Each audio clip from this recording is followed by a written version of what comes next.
এর জন্য সম্মানিত প্রিয় সুধী লক্ষ্য করুন,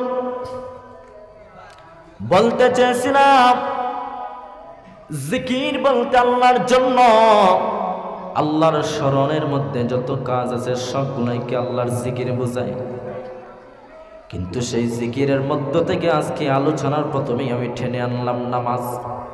যেই নামাজ হলো আমাদের দেশে এমন কি তথা আমাদের প্রত্যেকের মহল্লায় মহল্লায় মুসল্লির সংখ্যা কম। ঠিক আমাকে কিন্তু কোনো দোষ দিবেন না, কালকে গিয়ে আমাকে বাজারে ধরবেন না যে 4 নম্বর ইমাম সাহেব গ্রামে বেজাল লাগে ইসলামটা নামাজ পড়ি না বইলা। ঠিক কিন্তু আপনারা বলতেছেন, শুধু এই জায়গা নয়, সব জায়গার মধ্যে নামাজের সংখ্যা কম। যেইভাবে শুক্রবারে মুসল্লিরা নামাজে শামিল হয়, এইভাবে যদি আমাদের দেশের প্রত্যেক পাড়া মহল্লায় মসজিদে 5 ওয়াক্ত মুসল্লি থাকতো, আল্লাহর গজব আমাদের উপরে কোনোদিন আসতো না। ঠিক কিনা?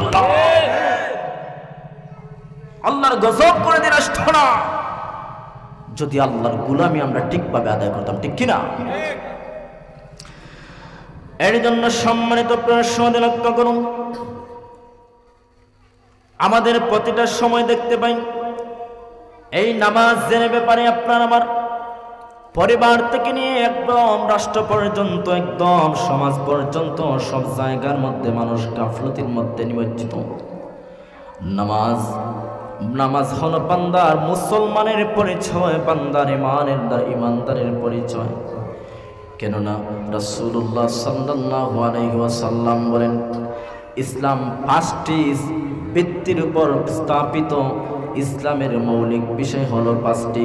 সেই 5টির মধ্যে হতে হলো প্রথমেই হলো ঈমান এবং 2 নম্বরে হলো নামাজ। আল্লাহু আকবার।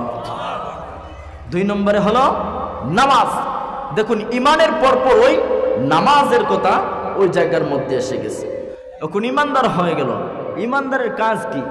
ঈমানদারের প্রথম কাজ হলো তার জীবনের সমস্ত সবার আগে প্রধান কাজ হলো নামাজ। ঠিক কিনা বলো? এই কথা আমি কেন আপনাদেরকে বললাম?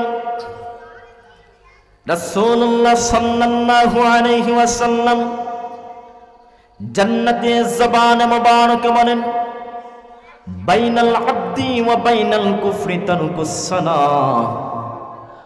বান্দা, ঈমানদার বান্দা এবং কাফিরের মধ্যে একমাত্র মাঝখানে তফাৎ হলো নামাজ। যারা নামাজ পড়ে তারা হলো ঈমানদার মুসলমান, যারা নামাজ পড়ে না তারা এবং কাফিরের মধ্যে কোনো তফাৎ নাই। ঠিক কিনা বলো? হিন্দু কোনোদিন নামাজ পড়ে? ও মুসলিম বিধর্মীরা নামাজ পড়ে না। নামাজের পরিচয় হলো একমাত্র মুসলমান ঈমানদারের জন্য। ঠিক কিনা? এখন আমরা মুসলমান দাবি করে মুখ দিয়া, আমগো বাপ দাদা সবাই মুসলমান, আমিও মুসলমান, সেই সিরিয়াল কমে আমিও মুসলমান। ঠিক কিনা? এখন আমি যদি নামাজ পড়ি না, রাসূলুল্লাহর, আমার কথা নয়, রাসূলুল্লাহর কথা তো মিথ্যা হতে পারে না বাজান। ঠিক কিনা? আমি বলতেছি না, রাসূলুল্লাহ বলতেছেন বাইনাল আবদি ওয়া বাইনাল কুফরি তারকুস সালাহ।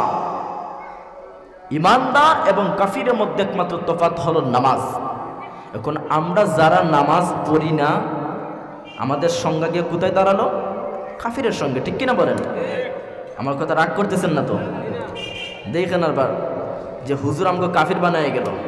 আমি বলতেছি না, রাসূলুল্লাহর হাদিস থেকে বলতেছি কথা। এর জন্য আপনাকে আমাকে নামাজ সাজাতে হবে, নামাজ কায়েম করতে হবে, নামাজ পড়তে হবে। এমনকি শুধু নিজে নামাজ পড়লে হবে না, আমাদের ঘরে পরিবারের সমস্ত কিছুতে পাড়া মহল্লাতে নামাজের দাওয়াত দিতে হবে। ঠিক কিনা বলো? আপনার আমার সন্তান, তাকে আমি নামাজের দাওয়াত দেব। আমার সন্তানকে আমি যেইভাবে পরামর্শ দেব, আমার সন্তান আমি বাবার পরামর্শ যেইভাবে মানব, ঠিক সেইভাবে কিন্তু মসজিদের ইমাম সাহেবের পরামর্শ মানবে না। ঠিক কিনা বলো? মসজিদের ইমাম সাহেব যতই চিল্লাচিল্লি করেন না কিন্তু মাইকের মধ্যে নামাজের কথা, বান্দা এতটা গুরুত্ব দিবে না যতটা মা বাবার কথার মধ্যে তাসির হবে। ঠিক কিনা?